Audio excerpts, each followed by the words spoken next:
democratic consciousness and traditional democratic values present in tribal communities since ancient times, which are still alive and prevalent in the Bastar division of the state even after 76 years of independence.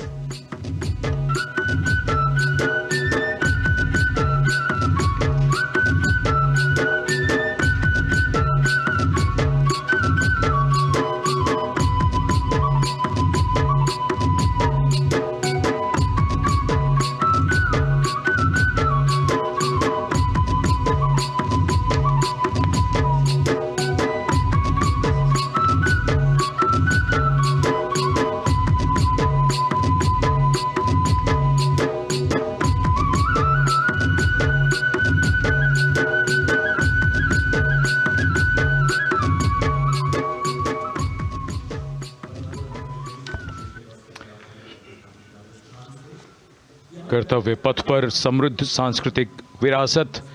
जो भारत की बड़ी पहचान है, उसके दर्शन और छत्तीसगढ़